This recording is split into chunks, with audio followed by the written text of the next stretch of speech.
Notre rôle maintenant, c'est détecter notre lumière et en profiter au maximum. Et quand on a un plaisir ou un désir, la porte s'ouvre encore plus. Comprenez, c'est quoi la lumière? Lumière, amour. C'est pas important qui tu es, où tu es, comment tu es. Dieu t'aime.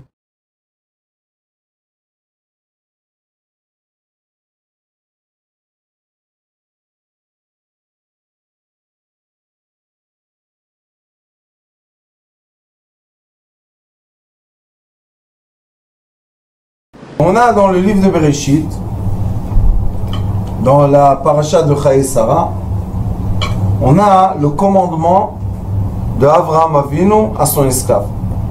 Il avait un serviteur, c'était Eliezer, c'était le fils de Nimrod, qui était le roi du monde. Et Nimrod, son fils Eliezer, était parti avec Avraham Avinu à la montagne de Jérusalem, à Moria. Et là-bas, Avraham Avinu a sacrifié Yitzhak. Et quand il a sacrifié Yitzhak, il est revenu tout seul de la montagne. Avec qui? Alors les Ishmaël et Eliezer et Abraham lui ont dit: tu es venu tout seul? Oui. Il est où Yitzhak? Yitzhak. Et il revient tout seul. On a le décès de Sarah et Imenu. La paracha est sur son nom. Et tout de suite après, Abraham Avinu fait un geste qui nous enseigne comment de Eliezer, le Eved d'Abraham, le serviteur d'Abraham, il nous enseigne comment on doit se comporter vis-à-vis des gens qui sont plus dans nos dimensions. J'explique. Quand Abraham Avinu finit d'enterrer Sarah, Marat Machpelah, à côté de premier homme et Adam et Ève, il était dans un endroit très très puissant. Et Abraham Avinu change de vitesse de vue de vie. Il a 137 ans et beaucoup d'événements font que la personne à un certain âge, elle parle d'une autre façon. Et quand les gens un peu fatigués, on va appeler ça comme ça, nous disent des choses, aujourd'hui la tendance est: oh, je comprends rien, qu'est-ce qu'il parle? Laisse-le parler des bêtises. Est-ce que ces gens-là sont des gens qui sont nés bêtes et ils vont mourir bêtes? Non.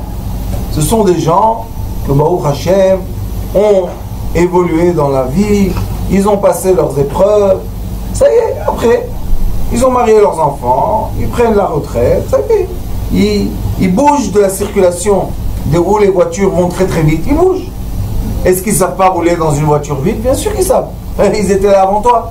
Donc, pourquoi on ne leur donne pas du kavod? Et c'est pour ça qu'il est écrit Ve'hadarta pnei zaken. Hadar, c'est splendeur. Ve'hadarta pnei zaken. Quand tu regardes le visage de quelqu'un, zaken, zekana chorma, de quelqu'un de sage, tu dois pas regarder son visage matière, tu dois regarder la splendeur qui sort de son visage. D'où vient cette splendeur, cette lumière? Elle vient des expériences qu'il a passées dans cette vie. Et plus il a passé des expériences, et plus la splendeur, plus la lumière est grande, et forte, et belle. Maintenant, quel est le problème?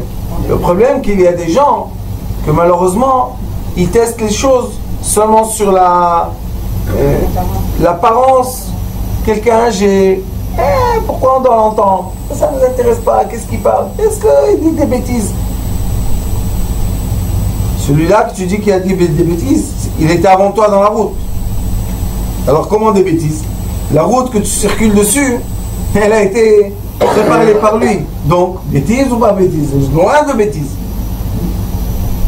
Et ça, c'est la différence entre se connecter à la sagesse et juste connaître la sagesse. Il y a les gens qui ont beaucoup de connaissances. Beaucoup. Ils étudient toute la journée. Mais quand ils sont en face de la splendeur d'un sage, ils ne donnent pas d'importance à la splendeur. Ils cherchent le mécanisme, comment voir qui est plus fort dans la sagesse. Ces gens-là, ils évoluent nulle part. Ils vont nulle part. Google est beaucoup plus intelligent que tous les sages sur Terre aujourd'hui. Si Akadosh Baruch Hu a permis le développement technologique de mémoire extraordinaire avec des intelligences artificielles, il a permis ça. Donc, il nous dit, il nous envoie un message, il nous dit, est-ce que je veux que vous sachiez par cœur 100 000 livres, ou bien je veux que votre sagesse illumine votre visage? Qu'est-ce qu'il veut?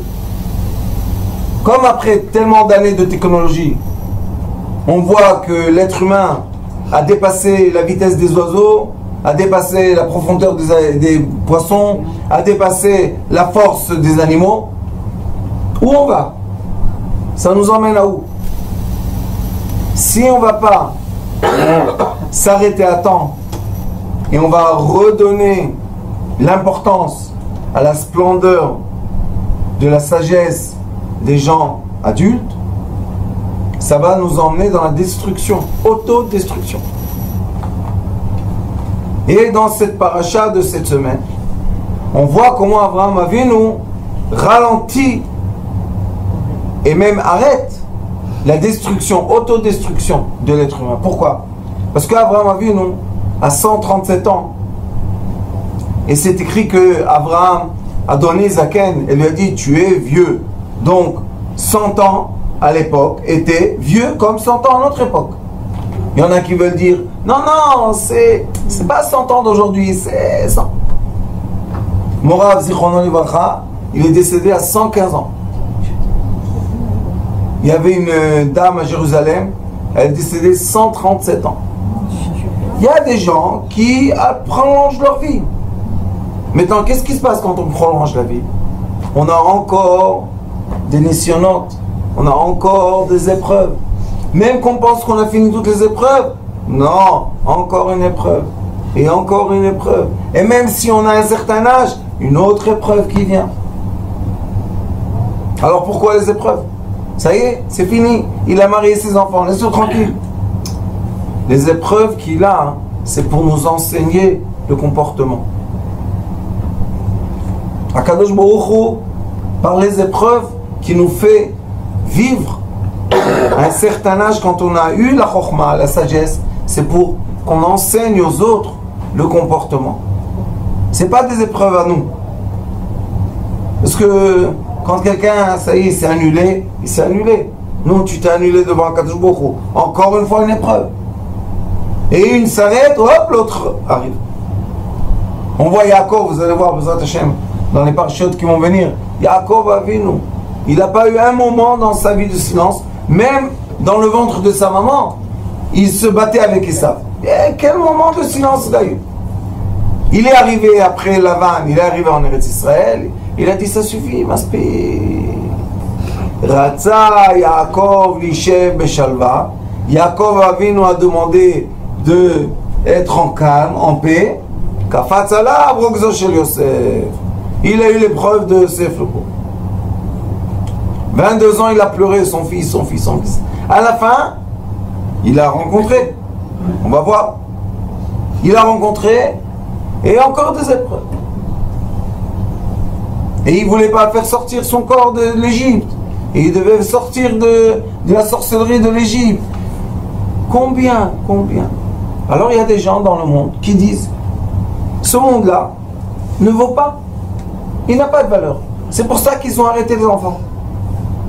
Ils ont arrêté. Ils ne veulent plus avoir d'enfants. Pourquoi? Qu'est-ce que j'emmène dans ce monde de souffrance un enfant? Je ne veux pas que mes enfants souffrent. Alors je ne les emmène pas sur le monde. Oui, mais ça, c'est quoi? C'est la fin du monde.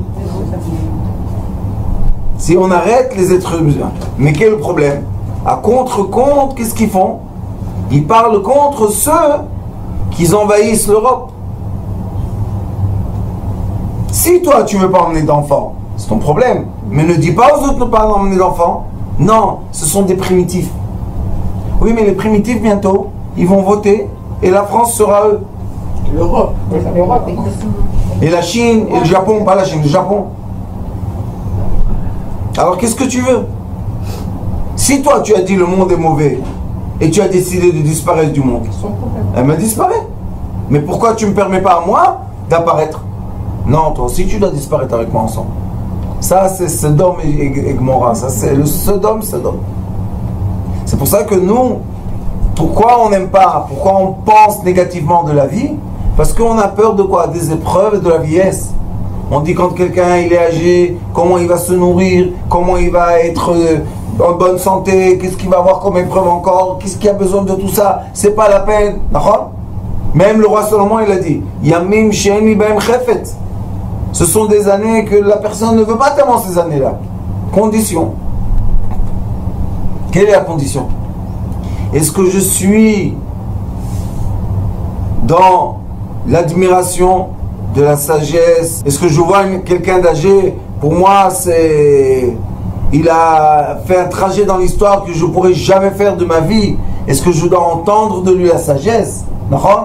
Maintenant, on voit que Abraham Avinu va faire une action qui est anti-nature. Qu'est-ce que dit Abraham Avinu à son serviteur Eliezer? Il lui dit comme ça: Abraham Zaken Baba Yamin. Abraham était vieux et il a vécu Baba Yamim. Ça veut dire qu'il a vécu les jours et les jours et les jours. Et Hachem et Akadosh Baruch Hu a béni Abraham en tout, Bakol. Abraham avait tout ce qu'il avait besoin, sauf une chose. Il n'avait pas de descendance de Sarah, puisqu'il a égorgé Yitzhak. Maintenant, on va se poser une question. Dans la paracha précédente, Abraham Avinu dit à Kadosh Baruch Hu, Bame Eda Kerashena. Akadosh Baruch Hu, tu me promets d'avoir une descendance qui sera comme les étoiles et comme. Bame Eda, dis-moi un signe, comment je vais savoir que vraiment je vais avoir cette descendance? Qu'est-ce qu'il lui dit? Yele Chazara, tu vas avoir un enfant. De qui? De Sarah. Comment? Sarah ne peut pas avoir d'enfant. Moi je. Akadosh Baruch Hu, vous vous rappelez la semaine dernière, qu'est-ce qu'il a dit?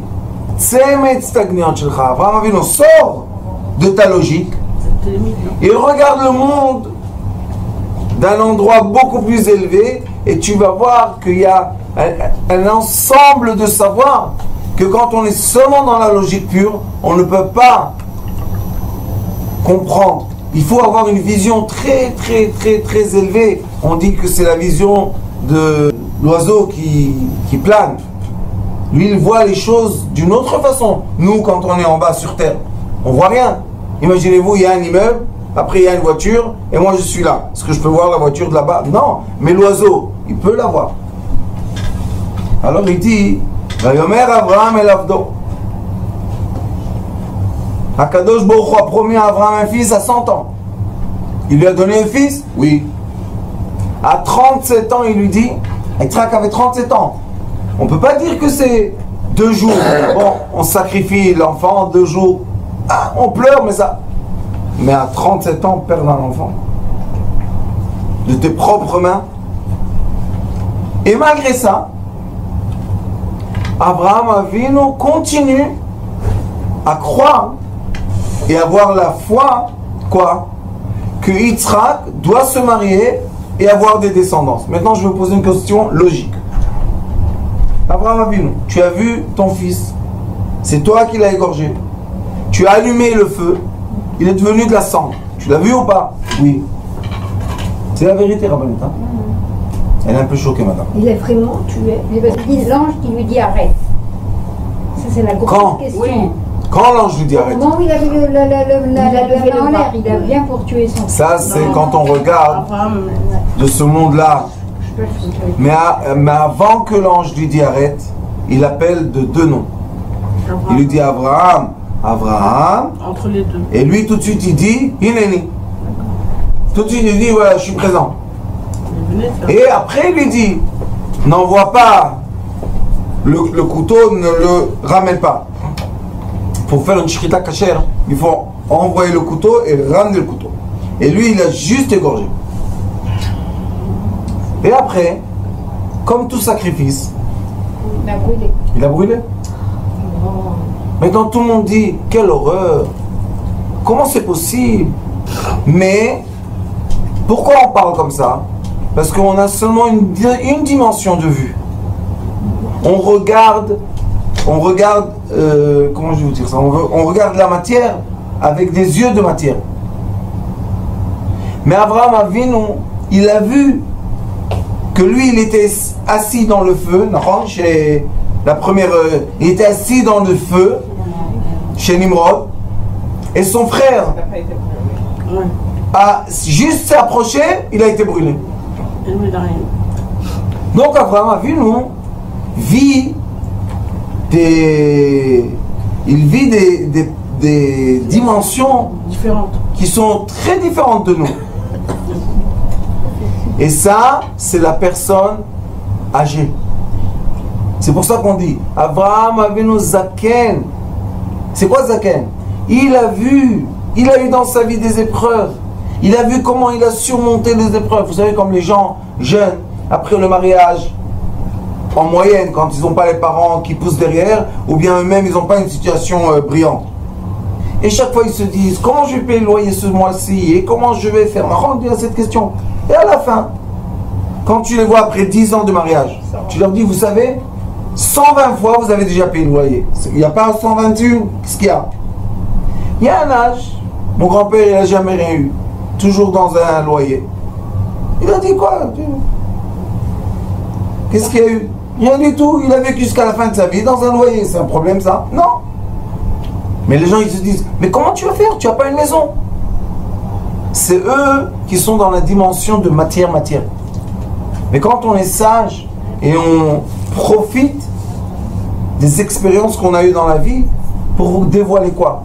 Qu'il y a la surveillance divine constante sur nous.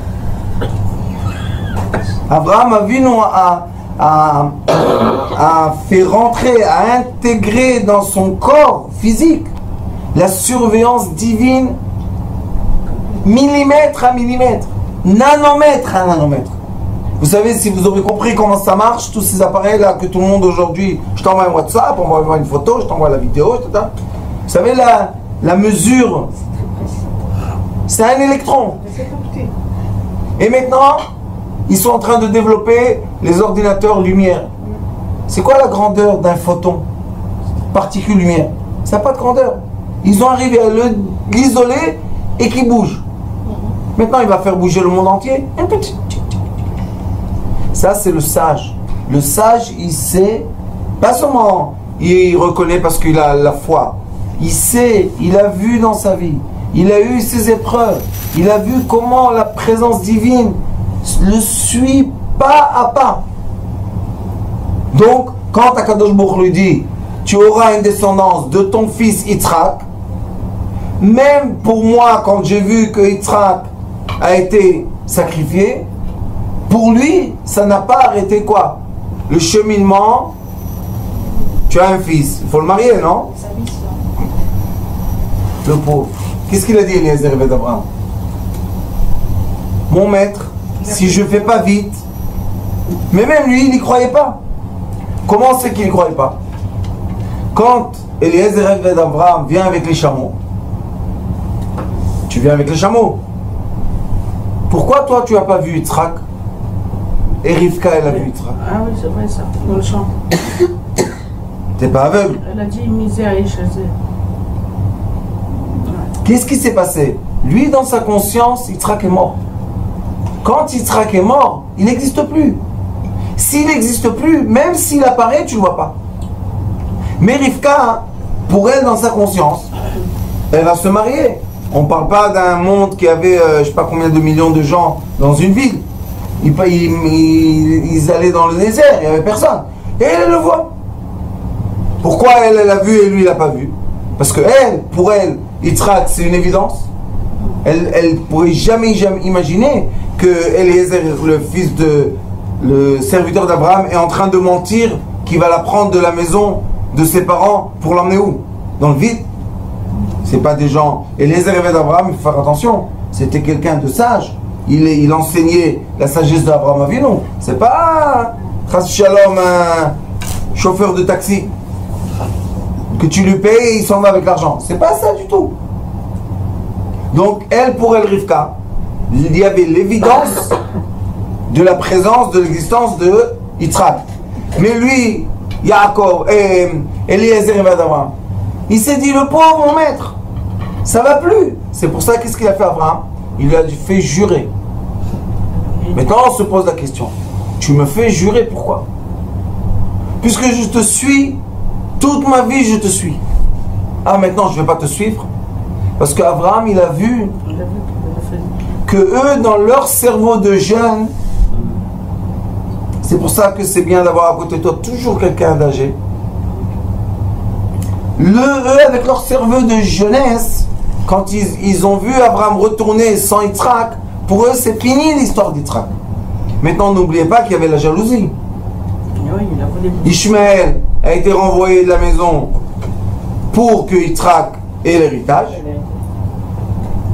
Eliezer était sûr et certain que c'est lui qui allait hériter parce qu'il ne pensait pas qu'un enfant allait venir et tout d'un coup un bébé est en train de naître. Maintenant Abraham a vu, il a une descendance, c'est ce qu'il va donner à Eliezer. Est-ce qu'on s'appelle nous Eloé Abraham, Eloé Eliezer, Eloé Yitzhak? Non, Eloé Abraham, Eloé Yitzhak, Eloé Jacob. Eliezer n'est pas notre patriarche, avec tout le respect qu'on lui donne. Donc, on voit qu'il y a ici deux façons de voir la vie. Et maintenant, la question est, quelle vision on doit suivre? C'est ça la question de cette paracha. Quelle vision on doit suivre? Qui nous donne le vrai chemin? Vous avez dit que la lumière, elle précède la matière. Oui, donc. Alors c'est la lumière, là. Oui, mais c'est qui la lumière? Est-ce que la lumière, c'est moi, mon cerveau logique de jeune? Ou bien la lumière, c'est les sages qui ont passé dans la vie? Et ils sont assis et ils te disent, regarde, ne fais pas ça. Tu te dis, qu'est-ce qu'il comprend celui-là? Il comprend dans les nouvelles technologies, de iPhone et tout. Tu peux lui vendre du iPhone, du diamant, de l'air et du gaz. C'est le commerce entre les êtres humains. Qu'est-ce qui a changé? Rien n'a changé. C'est pour ça que la Torah nous dit, avant que tu étudies ma sagesse, étudie le comportement humain.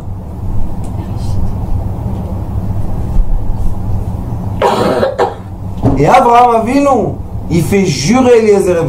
Il dit, tu vas me jurer que tu vas m'emmener une fille pour mon fils. Et la question est, où est ton fils? Tu veux que je t'emmène une fille, c'est magnifique, mais à quoi? Comme lui, dans sa vision, Eliezer et d'Abraham, il ne pouvait pas voir Yitzhak. Abraham Avinu nous enseigne. Des fois, il faut dire aux gens de faire des choses qui sont à l'envers à leur logique. On va faire une petite parenthèse. Et on va vous raconter une histoire qui est écrite dans le livre de morale qui s'appelle Mesilat Yesharim, le chemin des justes. Dans ce livre-là, il est écrit que le monde, c'est comme un labyrinthe. Il dit là-bas, le monde, c'est un jardin, un labyrinthe de rois. Il dit, quand tu es arrivé au milieu du jardin, tu peux regarder à l'extérieur et tu vois le chemin exact. Mais quand tu viens de l'extérieur pour rentrer au milieu, le droite et gauche, l'ouverture est fermée, la fermeture est une ouverture. Alors il dit maintenant, comment tu vas passer le chemin de la vie? Qui va te guider? Celui qui est dehors ou celui qui est dedans? Dedans. Celui qui est dedans. Hein, pourquoi? La logique dit que celui qui est dedans est contraire à ma logique qui est extérieure. Mais moi, quand je vais tout droit et je vois que le chemin est ouvert, et lui me dit arrête, il y a un mur. Je lui dis quel mur il y a? Tu ne sens pas la tête? Je coince, boum, je me coince dans un mur. Maintenant je dis il y a un mur, il y a un mur. Ah, pourquoi tu te coinces dans le mur? Parce que ma logique, mon cerveau n'est pas assez mûr J'ai pas assez de fois dans ma vie utilisé mon cerveau pour dépasser quoi? Dépasser des nissionnantes, des épreuves. Mais une personne qui a passé tellement d'épreuves dans sa vie, son cerveau n'est plus le même. Il ne raisonne plus la même façon. Alors maintenant on va dire, Avraham Avinu, Zaken, tu m'envoies chercher une fille pour un mort. Mais comme Eliezer était quelqu'un de pieux, sadique, il a dit, je dois faire ce que me dit mon maître. Il n'y a rien d'autre. Mais quand même, est-ce qu'il a fait avec tout cœur ou pas? Non. Parce qu'il a fait des conditions à Dieu. Il est sorti de chez Abraham. Il a dit à Kadosh Baruch Hu, écoute, on est sur la terre d'Israël. Ils étaient à Beersheba ou à Hebron. On est ici. Il m'a envoyé chez sa famille. C'est 2 semaines à pied. Quand j'arrive là-bas, je dois détecter. Avant, il n'y avait pas les photos. Envoie-lui WhatsApp, dis-lui position, Waze. Il n'y avait pas ça. Il doit détecter une fille de la famille de Abraham. Comment il fait? Alors, quand il est sorti, il a dit à Kadosh Baruch Hu, écoute, aujourd'hui, tout se passe. Et comme j'ai des chameaux, et les chameaux ça boit beaucoup d'eau, quand je vais arriver à la première rivière, ou c'est pas une rivière, c'est un puits, le premier puits, la première fille qui va sortir et qui va arroser mes chameaux sera la fille destinée au fils de mon maître. Ça c'est la science-fiction en 70 dimensions. Qu'est-ce que c'est tout ça? Mais combien de fois dans la vie, notre femme, notre père, notre rave, nous on est sûr qu'on va aller tout droit, il te dit attention, va à gauche. Comment? Qu'est-ce qu'il y a à gauche? Je suis venu te dire que je vais à droite, tu me dis va à gauche. Maintenant on retourne à la question de quoi? Du labyrinthe. Qui est dedans et qui est dehors? Zekana Chochma, le sage, la personne plus âgée, elle est rentrée dans le labyrinthe, elle s'est cassée la figure 10 000 fois. Mais à la fin, elle est arrivée au milieu. Maintenant, qu'est-ce qu'elle fait? Elle se retourne vers ses descendances. Pour faire quoi? Pour guider les descendances dans le bon chemin. Et lui, Avraham Avinu, il dit à Eliezer ben Abraham, écoute, tu vas rentrer dans le labyrinthe. Et quand tu vois qu'il y a un mur, continue. Et quand tu vois qu'il y a une porte, arrête-toi. Comment on fait? Comment on fait? Ben maître, comment on peut demander aux gens qu'ils ont encore un cerveau jeune, qu'ils n'ont pas fait de l'élastique assez de fois pour surmonter? Comment on leur demande, ben maître, de comprendre qu'un mur n'est pas un mur et une porte n'est pas une porte? Comment on fait? Un outil, le respect. Avec la force du respect, j'écoute ce que tu me dis. Mais qu'est-ce qu'il me dit l'autre? Et si ça ne va pas réussir? Ah, le Etzerara, c'est un roi celui-là. Et si ça ne va pas réussir? Maintenant, qu'est-ce qui nous a fait rentrer? Le doute. Vous savez qu'est-ce qui fait le doute? Il casse le respect.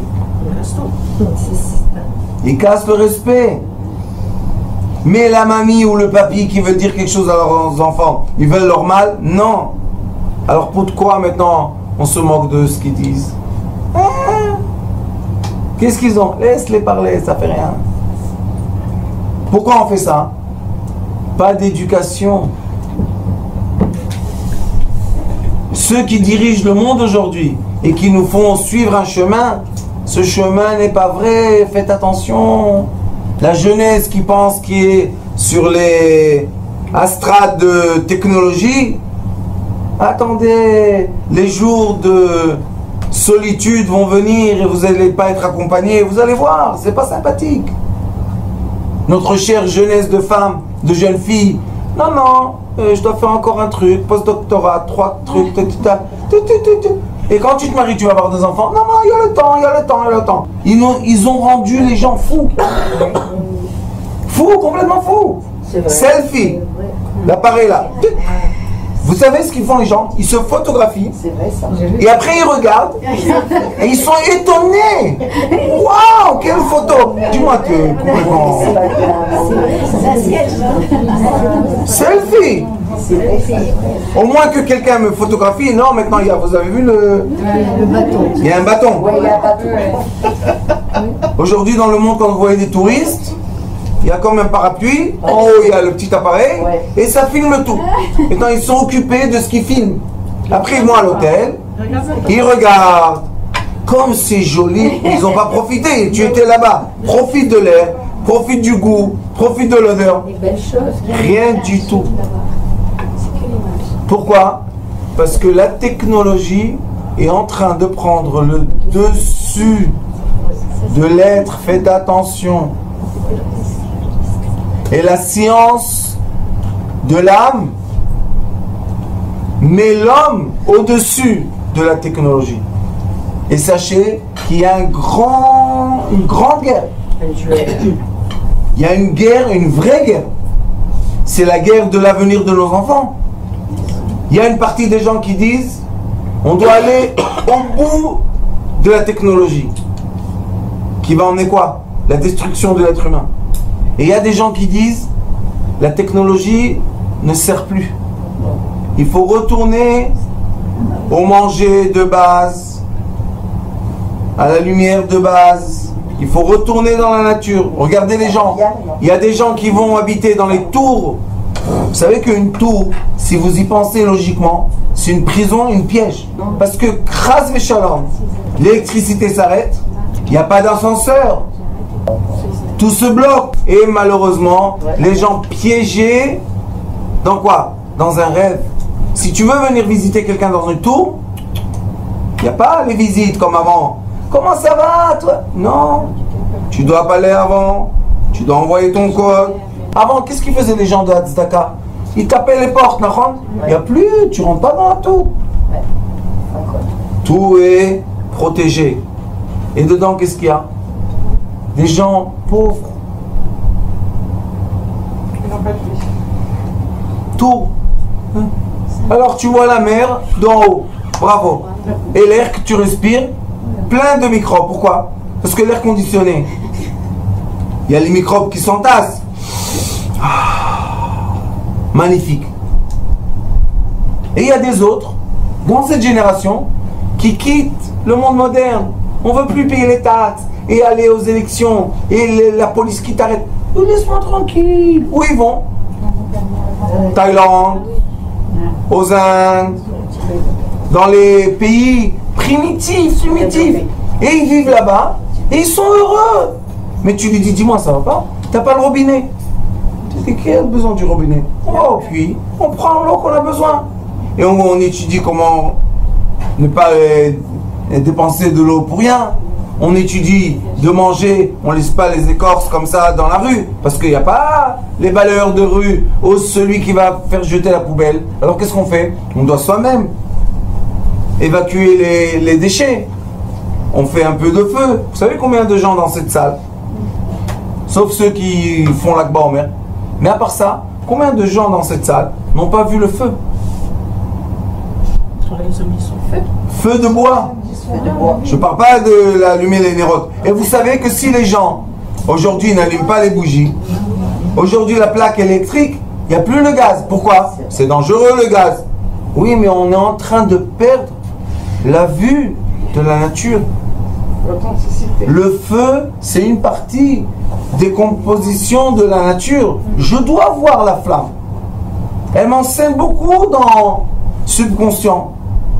Mais si j'arrête de voir les flammes, j'arrête de voir les animaux, j'arrête de voir les oiseaux, je ne vois plus aucun paysage comme il faut, je vois juste le voisin en face de moi ou bien les voitures. Qu'est-ce qui se passe? Je suis en train de perdre un très grand savoir qui est une partie de mon âme. Et il y a un livre, je vous ai dit déjà quelques fois, ça s'appelle Le futur du cerveau, Atid Shel Hamoach. Et dans ce livre-là, qui est récent de 2016, il emmène les recherches les plus avancées au monde. Et ils vous disent, le mieux pour l'être humain, c'est qu'il soit commandé par des ordinateurs. Qu'est-ce qu'ils font?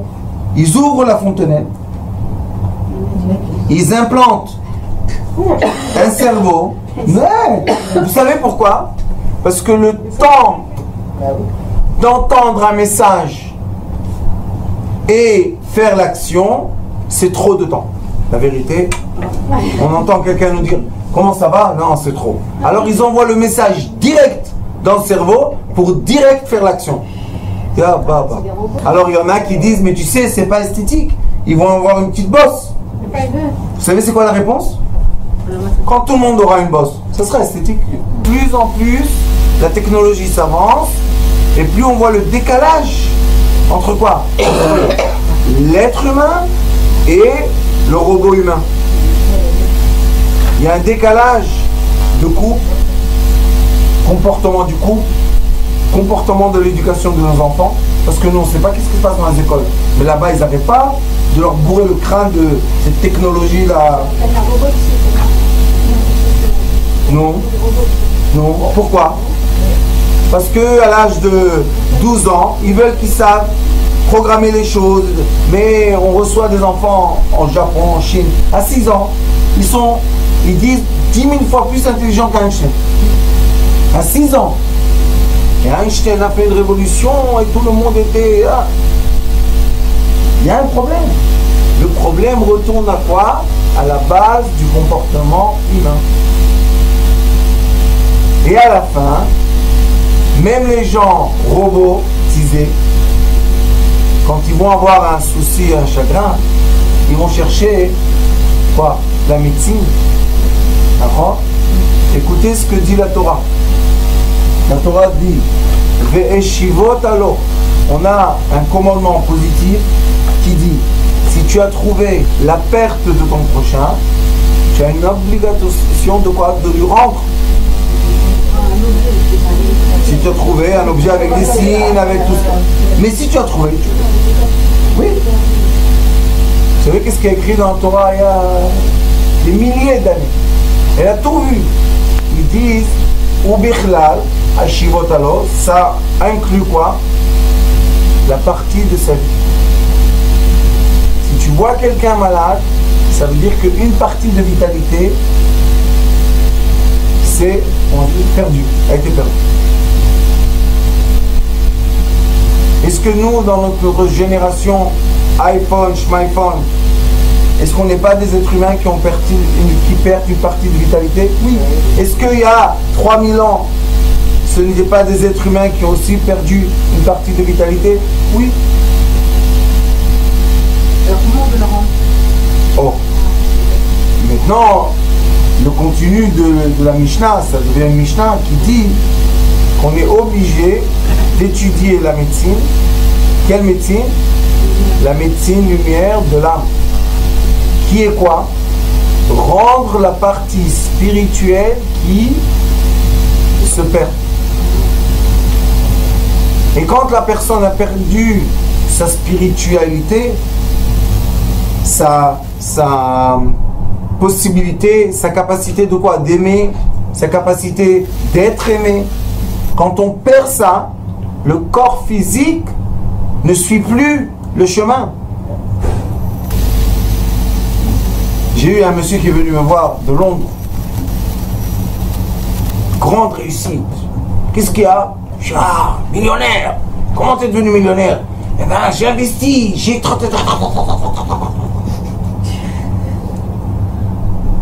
Sauf que il a eu un malheur qu'il est prêt à donner tous ses biens et tout son argent pour ne pas avoir ce malheur qu'il a eu. Sentiment. Ouais. Sentiment. Il a dit, pour ne pas vivre ce que je vis, je donne tout. Oui, mon fils. Mais pendant que tu as obtenu tout ce que tu as obtenu, tu étais en train de créer le champ qui va faire pousser ton malheur.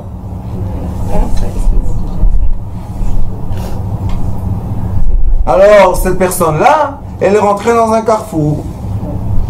À droite, la matière. À gauche, le sentiment. Et vous savez qu'est-ce qu'il m'a dit? Je l'aime! J'ai dit, mon fils, dans les ordinateurs, il n'y a pas je l'aime. Envoie-lui un like, c'est tout. Il vous envoie des petits trucs comme ça. Le cœur brisé. Une larme. Mais malheureusement, les personnes vivent ça. Vous savez qu'est-ce qu'ils voulaient faire? Très simple. La tour la plus haute. Oui. Vous dites Smallah. Et vous savez qu'est-ce qu'il dit? Je vais mourir et j'ai plus de problème. Attendez. Un des plus grands mensonges du monde moderne. La vie s'arrête dans la tombe. Un des plus grands secrets du monde ancien. La vie continue à l'infini, mon fils. Maintenant, si tu vas faire ici, dans ta vie, quelque chose qui va être projeté sur la vie future, et là-bas, tu vas souffrir, maintenant, tu vas avoir un problème là-bas de réparer, parce qu'il n'y a plus de corps. Alors, on est en train de quoi? D'éduquer une génération entière, de faire quoi? De digner nos sages, nos ancêtres. C'est moi, quand j'étais petit, on est venu de la France, très bien éduqués, Et la professeure de maths, une équation facile. Tac, tac, tac, tac, je lui dis le résultat. Je lui dis le résultat. Elle m'a dit, tu n'as pas le droit de dire le résultat. Pourquoi? Parce que ça dérange. Si tu es intelligent, ne sois pas intelligent. Tu vas être retardé mental, comme tout le monde. Tout doucement. Jusqu'à un degré, je me rappelle, c'était... je crois, comment dire, les divisions. Qu'est-ce qu'elle nous dit? Sans honte, hein? Elle nous dit, et sachez que ce qu'on étudie maintenant, vos parents ne peuvent pas vous aider. Vous savez pourquoi? Parce qu'ils ne savent pas. Vous êtes étonné, excusez-moi. Aujourd'hui, votre petit-fils étudie programmer, je sais pas quoi, un robot. Vous savez le programmer? Non. Qu'est-ce qu'ils font? Vous savez qu'est-ce qu'ils font? Ils font quoi? Ils nous mettent dans notre tête de ne plus se baser sur nos parents. Ils ont tourné la roue. Ils disent non, la jeunesse c'est le futur. Hey, mon fils, sans passer, d'où tu as trouvé un futur exactement? Et ça fait quoi? Ça brise l'éducation. L'enfant ne peut plus avoir de kavod pour sa mère ou son père. Il ne peut plus. Il n'y a pas de respect. Il n'y a plus de respect. Pourquoi il n'y a plus de respect? Parce que tu sais pas, tu comprends pas. C'est une éducation, ça. Et maintenant, je vais vous poser une question. Vous savez les calculs qu'il y a dans le Talmud? Non. En 3 dimensions. Et paille, vous savez c'est quoi paille? Comment on dit paille en français? Pi, 3,14. Vous savez 3,14 où il est écrit? Non. Il est écrit dans la Mishnah, Besouka. Qu'est-ce qui contourne quoi? Quand le rond contourne un carré, ou quand est-ce que le carré contourne le rond? Comment on fait le calcul? On ne sait pas, nous, pi et on sait. Sauf que nous, on a un langage qui est un langage de sagesse. Eux, ils ont un langage, les petits ordinateurs. Et aujourd'hui, ils n'ont plus besoin de savoir. Je dis à mes petites, 2 et 2, 4, 4 et 4, 8, 8 et 8, attends, où tu vas? C'est pas être retardé mental. Et plus tu vas en avant, et plus tu vas en arrière. Et pourquoi tu vas en arrière? Juste une chose. Tu donnes pas ton cœur, tu donnes pas ta foi à qui? À tes parents. Un fruit ne naît pas sans arbre. Ça n'existe pas. Mais quand tu dis au fruit, je vais te reprogrammer, je vais faire engineering, comment on dit Ingénieur. Oui, je vais faire ingénieur des fruits, et la pomme ne sera plus rouge. On va la faire violette. L'arbre ne vaut plus rien du tout. C'est toi la nouvelle pomme. C'est toi qui vaut quelque chose. Pourquoi? Parce que tu es violette et il n'y a pas de pomme violette. Est-ce que la pomme violette est bien pour nous à manger? Non. Vous savez quel est le problème? Ils ont commencé à modifier le blé. Ça fait à peu près 40-50 ans. C'est pour ça que c'est plus la même farine. Depuis qu'ils ont modifié le blé, les maladies de gluten et etc. deviennent affreuses. Et on est en train de dire aux gens, ne mangez aucun blé. Mais le blé, c'est la nature. Le blé, c'est le manger essentiel de l'être. Maintenant, après qu'ils ont modifié et qu'ils ont détruit tout le blé du monde, et ils ont fait seulement le blé modifié, maintenant ils disent, ah, gluten.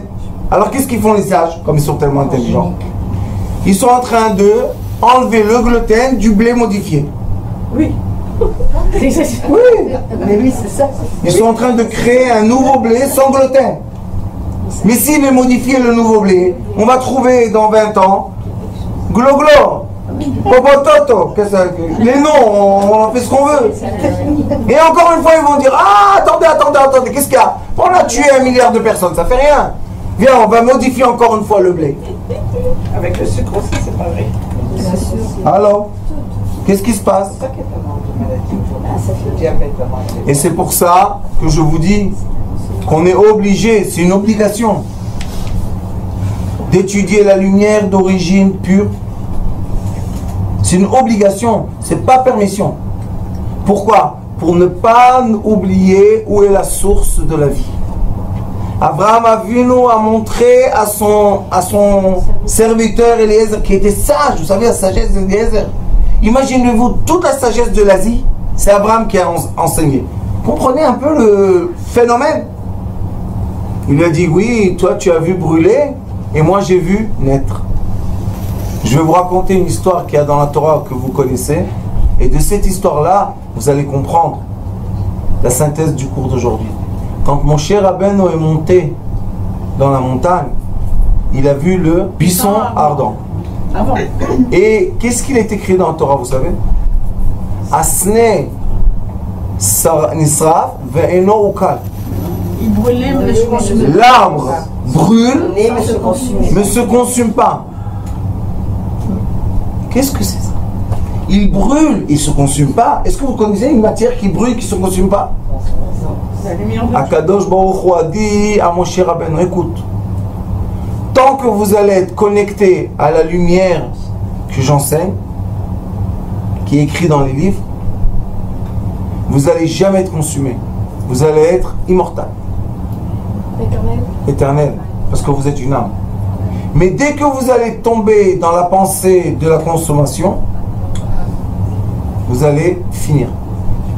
C'est pour ça que le peuple qui traverse des générations et des générations et des générations, qu'on n'arrête pas d'exterminer, exterminer, c'est un peuple que intérieurement il est connecté à l'infini.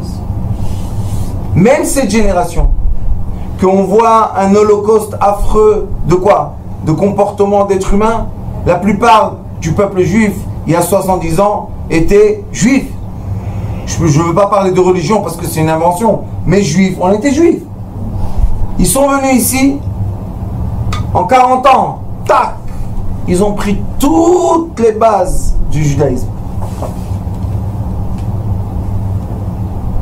Pour faire quoi?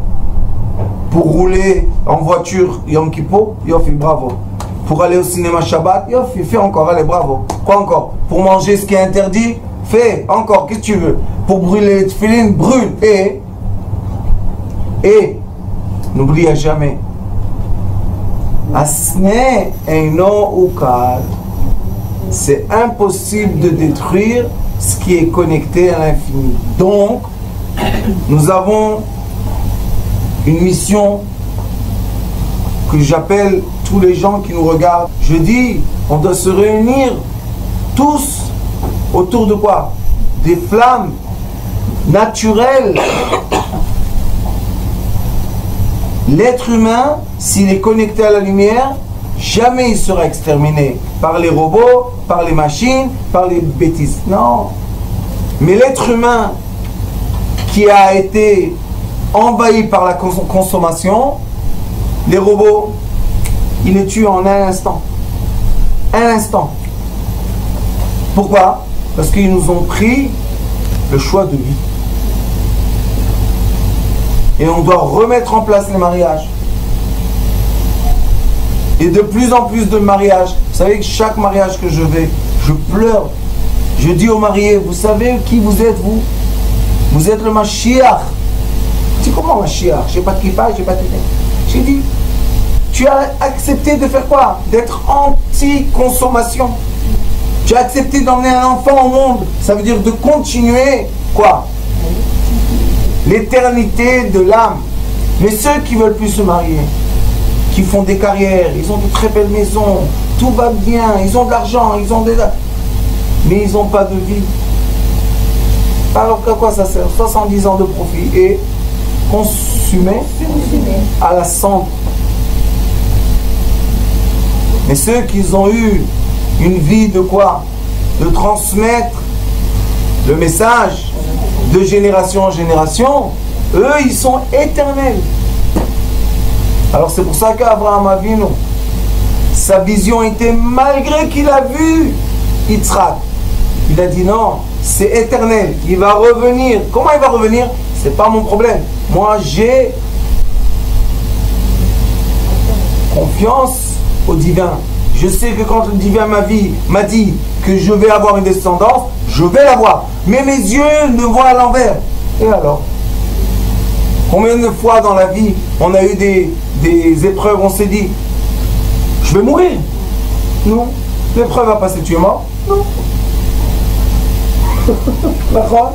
Alors que Bezrat Hashem, ce savoir de Torah sera le savoir éternel pour prendre l'humanité à l'éternel et non pas l'humanité à être consommée en cendres. Baruch Adonai l'olam, amen et amen.